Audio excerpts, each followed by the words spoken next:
Welcome to Israel in Depth, where scholars, policymakers, and leading experts come to discuss topics about Israel in depth. You're listening to a podcast by the UCLA Nazarian Center for Israel Studies. I'm Dov Waxman, the director of the Nazarian Center and the Rosalind and Arthur Gilbert Foundation Chair of Israel Studies at UCLA. Joining me for this episode of Israel in Depth is Daniel Byman, one of the world's leading experts on terrorism and counterterrorism. Dr. Byman is a professor at Georgetown University and the director of Georgetown's Security Studies program. He's also a senior fellow at the Center for Strategic and International Studies, and he was previously a senior fellow at the Brookings Institution. Dr. Byman has also served as a staff member on the US government's 9/11 Commission. He's the author of many books, including A High Price, The Triumph and Failures of Israeli Counterterrorism, which was published by Oxford University Press in 2011, and I strongly recommend you read it. And his most recent book is Spreading Hate, The Global Rise of White Supremacist Terrorism, published by Oxford University Press in 2022, and I'm really looking forward to reading that book myself. So first of all, I want to thank you so much, Dr. Byman, for joining us today, especially because I'm sure you've been extremely busy at the moment. And so I'm really grateful to have this opportunity to talk with you. And I want us to really focus specifically on Hamas and on the horrific terrorist attack that it conducted in southern Israel on October the 7th. I am somebody who's followed Hamas and read a lot about Hamas and studied Hamas for some time. I have a lot of questions about Hamas, specifically in light of the October 7th attack. But before we get into those questions, if you could, provide our listeners with a kind of summary of what was known or what we thought we knew about Hamas before October the 7th. What was the kind of conventional wisdom about the group? So, first of all, thank you for having me on the show. I'm excited to be here.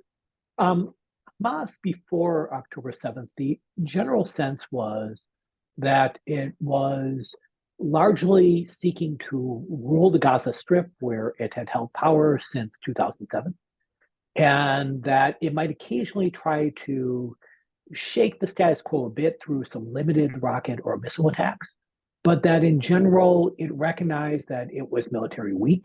It recognized that it had few options against Israel, and that Israel had established deterrence, that even if Hamas wanted to strike Israel, that it would be too afraid to because the consequences for the group and for Gaza would be too immense. And I want to be clear, many Israelis held these views, but so did I. So the surprise I think that was felt in Israel, I felt as well, despite my many years of having watched this group. Yeah, as did I. And I think, it's an important point to recognize. I think many people have talked about the kind of intelligence failure, which was certainly clear on October the 7th. But it wasn't just the Israeli intelligence establishment who believed that Hamas had been kind of contained to some extent, and that deterrence was effective against Hamas. So why do you think so many people inside the intelligence establishment and many experts, many scholars, really failed to anticipate or expect or predict this kind of attack from Hamas? There are several reasons in my view, and I should say that especially when it comes to the inner workings of the Israeli government and intelligence community, I think we're going to learn a lot in the coming months. But right now, my hypotheses are a few. First of all, Hamas's track record in the last 10 years showed that while it would occasionally do limited attacks, that it in general had not tried anything remotely similar to this massive attack. And so there was a sense that it had limits. Also, there was a belief, which I shared, that Israeli intelligence had blanketed the Gaza Strip with surveillance and listening and had human sources and otherwise could have relatively easily detected any major operation.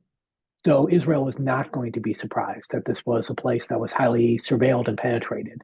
And if Hamas were to try to break out and do something very different, Israel would catch it. And in general, Hamas, I'm going to say was seen, but to use the passive voice, I saw Hamas, to be accurate, as a relatively weak military actor. And the example I often used, and Dov, you'll remember this, is I'll say the attacks on Israel using flaming kites. And this caused some panic among local Israelis. It got a lot of international attention. There was a very tough Israeli response to it. And I remember thinking at the time, it showed the weakness of Hamas, right? If this was a group that the best they could do against one of the world's best militaries and intelligence services were to use some flaming kites, obviously that's not something I would want dropped on my house or my lawn, but that's quite different from a massive terrorist attack or sophisticated rockets or so on. And to me, it showed weakness. So I think there were indicators of Hamas's weak capability and also indicators of its limited intentions. But now it seems we have to rethink all of that. Do you think in that Hamas engaged in the kind of long-running deception campaign in that respect, that all along that they were, I mean, because many people have kind of responded, well, we all got it wrong because really Hamas was always committed all along to this kind of genocidal ideology, and its apparent moderation or restraint was in retrospect now seen as a very clever campaign of deception, essentially. At the very least, at the tactical level, Hamas was very successful at deception.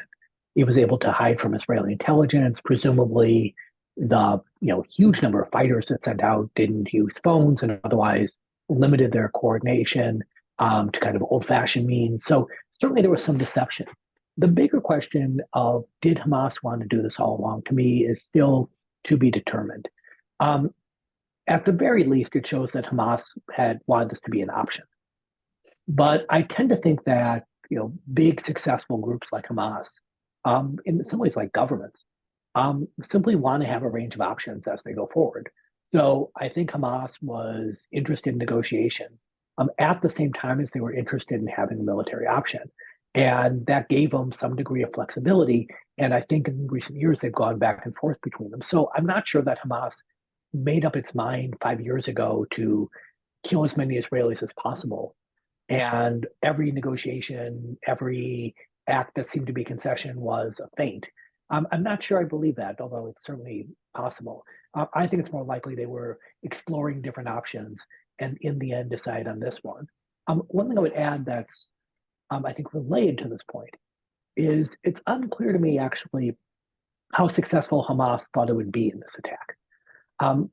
As I said, the attack certainly surprised me and more importantly surprised many in Israel, but I also think it surprised Hamas. I think they expected to hit a lot more resistance from the Israeli army and police forces and otherwise have a harder time crossing into Israel proper. And as a result, this operation and how we think about it would still have been successful, I believe, but it would have looked very different if there, instead of 1,400 Israelis dead, if there had been 250 Israelis dead, and most of them soldiers or police, and that had been in combat with Hamas forces. And if you had 20 hostages rather than over 200. And I think that was what Hamas probably would have defined as success. And in a way, what they achieved was perhaps a form of catastrophic success, where they simply did too much and as a result really upset the game table in a way that maybe even Hamas was not intending to do. That's certainly what some of the Hamas leaders have said in the aftermath, that they were surprised by their own success and they kind of overachieved in a sense.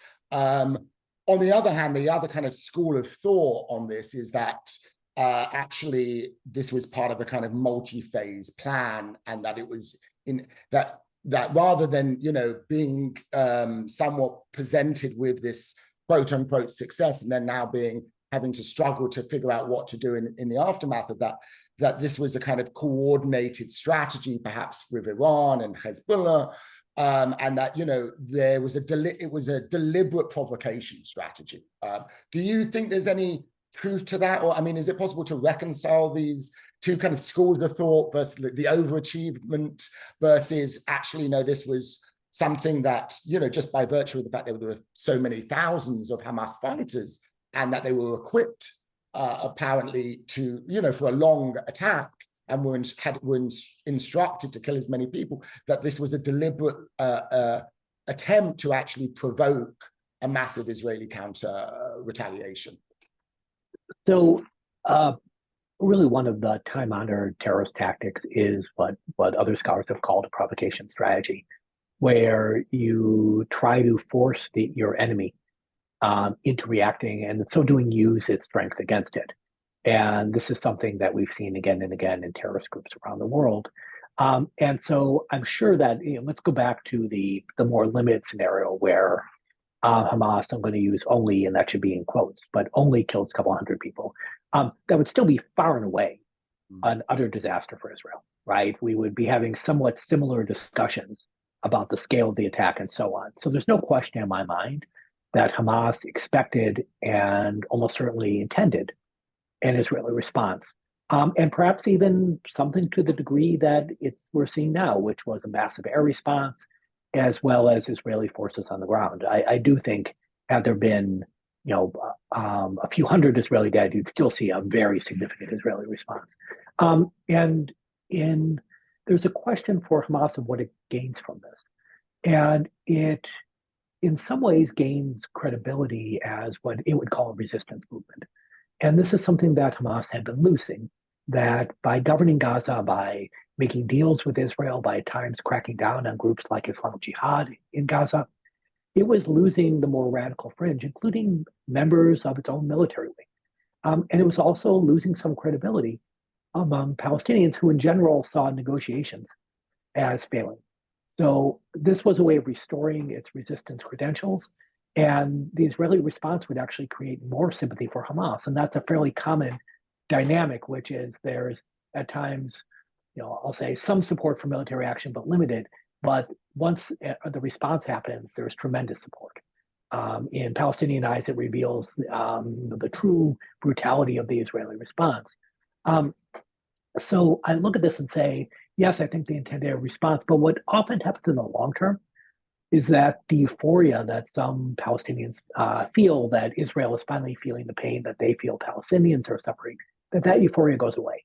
And the utter destruction, the pain, the dead, all that starts to weigh heavily. And as a result, many become angry at Hamas, right? They blame them that, yes, of course, they may see Israel as responsible for the loss of their loved ones, but it's Hamas that provoked it. So I think that's a very dangerous game for Hamas to be playing. They may well have miscalculated both the extent and certainly I think probably some of other actors' reaction. I want to focus in on the thing that I've kind of struggled with the most here in and not just the scale and the sophistication of the attack, which, as you said, has taken everybody surprised because people didn't really think Hamas had the capability to kind of conduct such a sophisticated attack and to plan it for so long right under the noses of Israeli intelligence. But for me, the most shocking, but also the hardest thing to explain is the savagery of the violence. I mean, I was under no illusions, Hamas have engaged in scores of terrorist attacks and they've been horrific in their own way. But this was a whole other level of violence, and one that was, much more reminiscent of a group like Islamic State.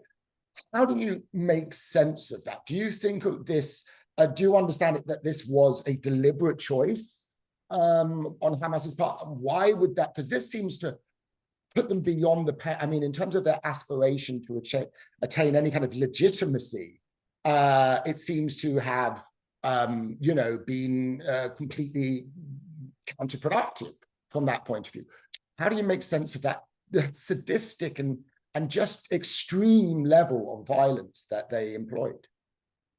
So this too surprised me. Obviously, when you have violence, when you have conflict going on, people at times lose control, and you do have atrocities and so on. But this seemed to be atrocities, throughout wherever Hamas entered.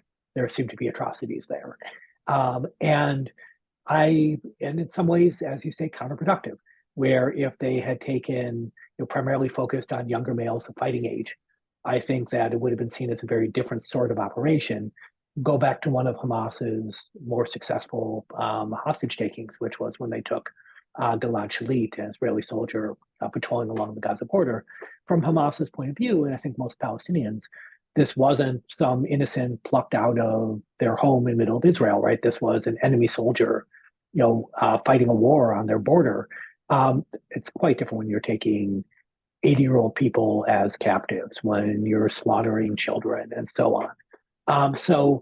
Yes, that was a surprise to me.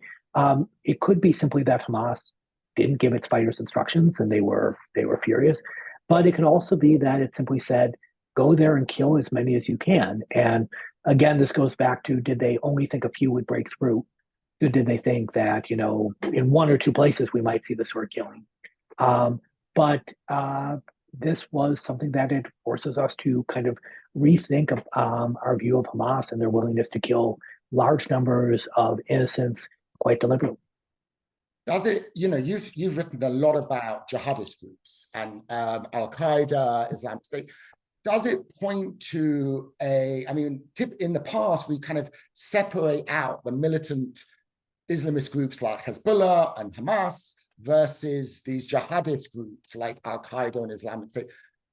To your mind, does it suggest that there's been a kind of spillover in some ways in the methods, in the model, that like a group like Islamic State, that there's almost this, at least on the level of individual fighters, militants, that they've been somehow influenced by the kind of horrific violence, scripted, choreographed violence that Islamic State really pioneered in terms of jihadism?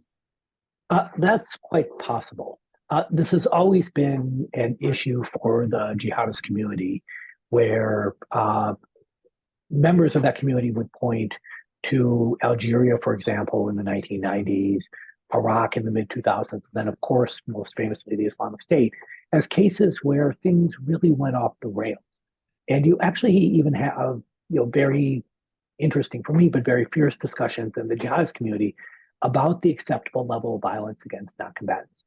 But the Islamic State's view of things, which is, dramatic, gory violence, seemed to triumph simply by almost by people voting with their feet, where they were the ones that were able to gain a lot of recruits and a lot of fundraising by staging these high-profile, very gory attacks, often on civilians.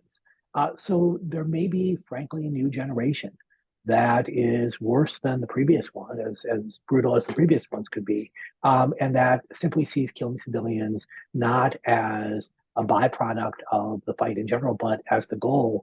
And in fact, you want to do it as dramatically as possible. So in the other element of this is the kind of divisions, to the extent that there are divisions within Hamas's leadership. And, I've heard reports that Hamas's political bureau, the political wing, whose leaders are in exile, specifically in Doha, weren't informed beforehand that the attack was about to take place. And there's been some mixed messages even in recent days, with Ismail Haniyeh, the leader, kind of even talking about, openness to a two-state solution, and other Hamas spokesperson talking about wanting to commit multiple October the 7th.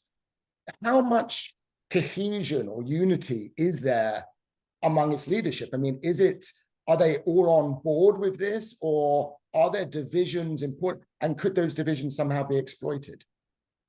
So some of the political leaders who are not in Gaza have even said they didn't know the details of the attack. Now, there are operational security reasons for that. Those people tend to be carefully monitored, and frankly, the more people who know the secret, any secret, the more likely it is to be discovered. But it also suggests a trend that we've been seeing really since Hamas took over Gaza in 2007, which is the non-Gazan leadership, especially the political leadership, becomes less and less important. Simply the day-to-day of the organization is so much about governing Gaza and the realities of Gaza, that what's happening in the diaspora community, what's happening in Lebanon and other places where Hamas has a presence, that matters less. So it doesn't matter zero, but it matters less. The one thing I would say, though, is this is an organization that in the past has actually managed dissent and maintained consensus very successfully. So despite a lot of ups and downs, and Hamas has been around since 1987, and there have been times when it's had most of its leaders jailed, other times most of its leaders killed. It's been with elections, it's rejected elections, done lots of different things. It hasn't had splits. right? Even disagreements, but not splits. And to me, that's actually a sign of a healthy organization. That what you want are organizations that are able to have discourse internally, to disagree with each other, and yet at the same time come together in a crisis. And I think Hamas has managed that. So if you're right that the kind of balance of power within the organization has shifted to the internal leadership in the Gaza Strip, Yahya Sinwar and Mohammed Deif, the head of the military wing, what does that mean for current international efforts that are focusing on really through Qatar, particularly the external leadership, the idea that, Qatar can kind of put some pressure on the leaders of Hamas that it hosts in Doha, and that they in turn will be able to kind of talk sense into the leaders in the Gaza who are obviously basically, in those tunnels, just trying to survive. Does it suggest, in fact, that really the address for pressuring Hamas, maybe as the Israeli military is doing, is in Gaza, not these external leaders? I certainly think the address of Hamas is in Gaza, and that if you're going to achieve anything significant, it has to be, I'll say, through the military leaders, forced upon the military leaders, whatever verb you're going to use, the military leaders are going to be key. The caveat is, I don't think it hurts to also try to put pressure on or engage the leadership outside Gaza. Perhaps they can free a few hostages. Perhaps they can put some brakes on some of the more destructive tendencies of Hamas. I think they do have influence, just less than they did in the past. And it seems worth pursuing that, but I wouldn't count on this. I wouldn't say, oh, the political leaders may bite on this, therefore it will be okay. It has to be okay with the military leaders. So I want to talk to you a bit about, we talked a lot about Hamas, but I feel like we need to also talk about the response and counterterrorism. You wrote a fantastic book, High Price, on the whole entire history of Israel's counterterrorism.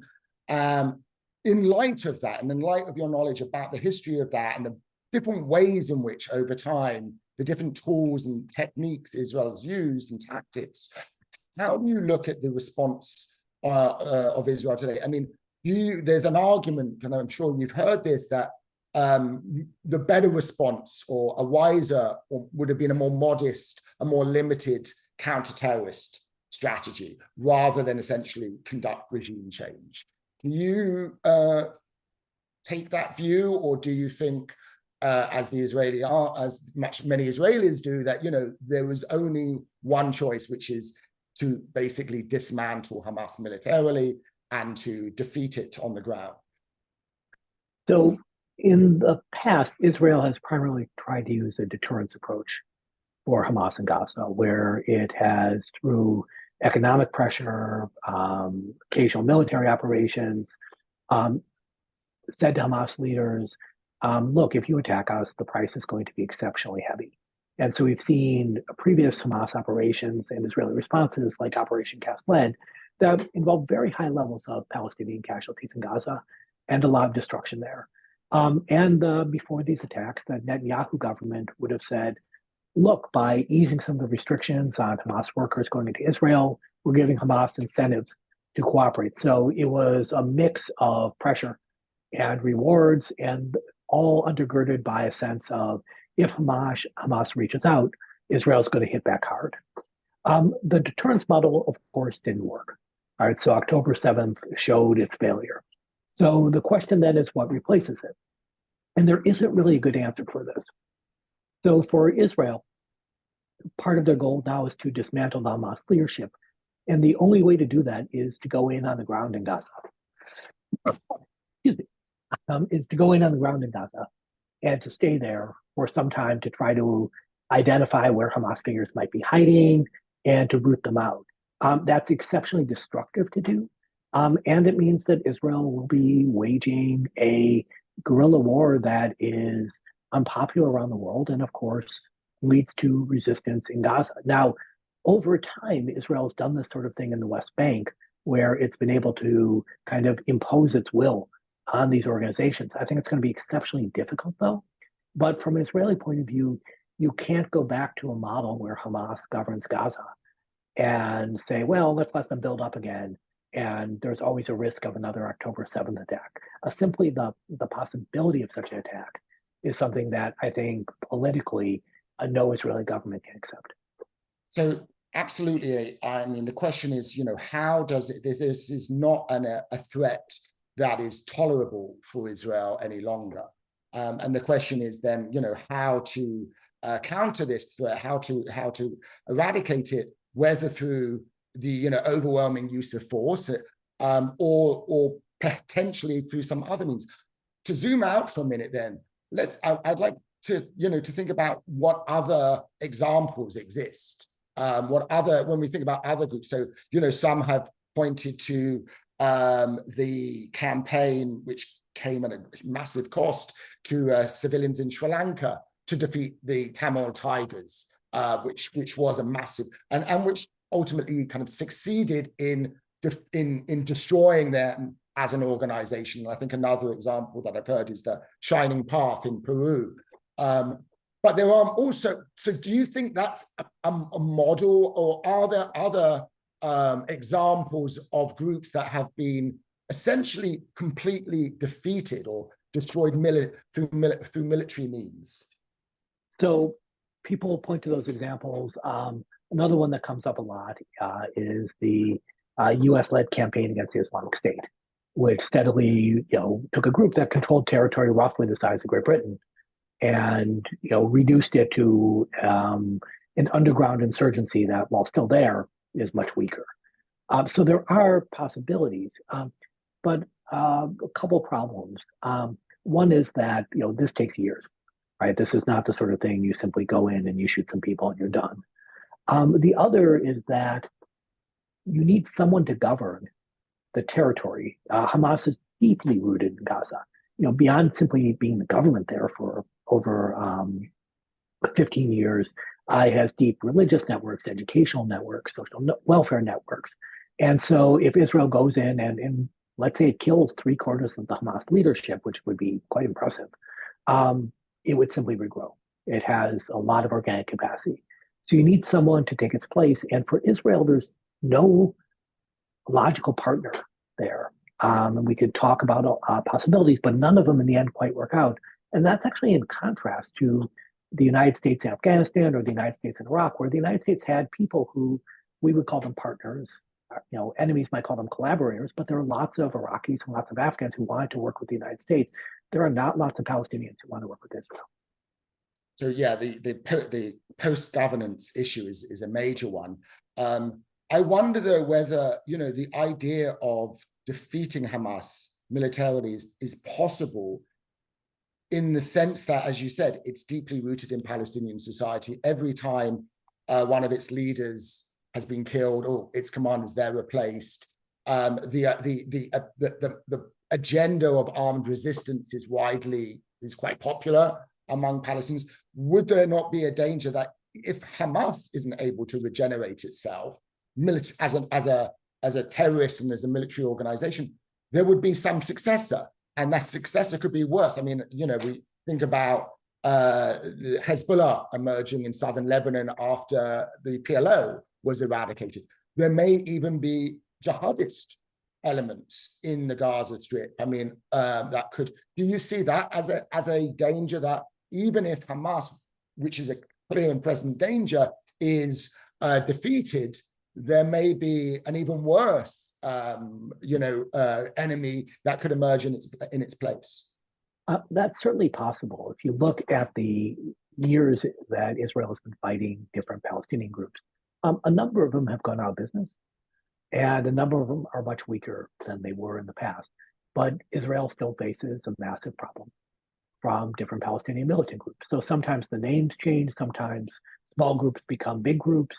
And yes, there is certainly a possibility that the replacement is going to be worse. I would say that Israel's operations in Gaza right now are certainly creating tremendous anger among Palestinians. And the idea of violent resistance to Israel is something that I think will grow in its legitimacy among Palestinians. And as a result, even if Hamas itself is taken down, that other groups with the same message are likely to have considerable appeal.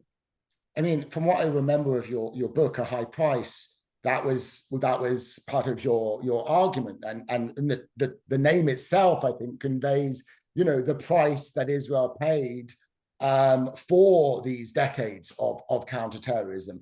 And it raises the question then of, is there an alternative to this strategy of killing the leaders, of trying to inflict enough pain and punishment that they'll be deterred? Is there, I mean, the one example, you know, I'm British, so I think about the Northern Irish conflict, and I can think of for example, the successful, reasonably successful disarmament of the IRA, and the way in which, as a part of the Northern Ireland peace process, Sinn Féin didn't abandon its ideology for United for Ireland, for the Republic, its Republican ideology, but ultimately recognized that they needed to move away from the armed struggle, and that led to the decommissioning of the IRA's weapons. Am I completely naive to believe there's even a small possibility of something like that in this context, that you know, in a sense, Hamas could be disarmed, and maybe as part of inclusion in the PLO, in Palestinian politics, in the way that the IRA was disarmed in the Northern Irish peace process, or is there no relevant analogy here? So I'm not sure there's a neat analogy to any particular other conflict, but I think your broader point holds well, which is, in the end, if this is going to be resolved in a way that is livable, there needs to be some degree of a political solution. And I would say one thing I think Israel deserves criticism for is that it's systematically weakened the moderate Palestinian position, that it's shown to many Palestinians that negotiations do not pay off, right? That if you're a Palestinian living on the West Bank, you see more settlements, you see Israeli settlers doing effectively pogroms against your community. And Netanyahu has said in private remarks that have since been reported that, you know, part of why Israelis should work with Hamas is to keep the Palestinians divided, to make sure there will never be a two-state solution. And to be clear, Mahmoud Abbas, the Palestinian Authority, they have a bunch of their own problems, right? That some of which have nothing to do with Israel. But one of their biggest problems is a lack of credibility. There's no way they can say to Palestinians, you know, look, negotiation's going to work. Just look at all we've accomplished, right? And as a result, if you're a Palestinian who wants their own country and wants self-determination, the violent option looks at least plausible, perhaps even the most credible. And so I'm not sure how this latest crisis is going to be resolved, but I certainly hope there's a role for more moderate Palestinian voices, that it enables them to be at the negotiating table to gain some credibility. But that actually means concession, right? Palestinians, the world, are not fools, and they know that if they're there and Israel does nothing differently, then they actually have no power. So to me, this is something that Israelis who care about security really need to think about. So as a final word on that, what would be the advice that you would be giving now in this? I mean, you particularly, you know, you served on the 9/11 Commission. You more than most people are aware of the pitfalls of overreacting to terrorist attacks, the danger of being drawn into a quagmire, and all of the dangers of that we've learned, that we've seen from America's war on terrorism. What would be the advice that you would be giving to Israel now in terms of how it should go about this, responding to Hamas? What should come next? So I think Israel needs to think very hard about the kind of post-operation governance. And this one thing that Israel historically has not done well is plan for the long term. And so very basic question of who's going to take over, whether all of Gaza or northern Gaza, and how is Israel going to ensure that that entity, whatever it is, has the support it needs and can survive. And I'm leery of any long-term Israeli occupation of Gaza. I think it will not succeed in eradicating Hamas, may even give it more legitimacy, and will result in even more Israeli casualties. And with this in mind, I go back to this idea of trying to work with the Palestinian Authority and other voices in both the Palestinian and the Arab world that favor peace, and trying to give them credibility, recognizing that they're actually assets for Israeli security in the long term. And so when there are negotiations over what comes next over Gaza, when there are questions of working with prisoners, trying to empower more moderate forces so they can say that they are able to work with Israel, but actually get concessions for the Palestinian people, as well as Israel getting its own people and improving its security. Very sage advice, and I think in ways that tracks with probably what the Biden administration is recommending. Unfortunately, the makeup of the current Israeli government doesn't necessarily inspire much confidence that they will follow your wisdom. But hopefully, if anybody is listening in the Israeli government, I think it's very good advice. I want to thank you, Professor Byman, for joining us today and for sharing your expertise. I've learned a lot, and I'm sure many of our listeners have as well. So thank you for coming on the podcast. I want to also thank all of our listeners for joining us today. This was a podcast produced by the UCLA Nazarian Center for Israel Studies. Thank you for listening, and please be on the lookout for more episodes soon. Thank you.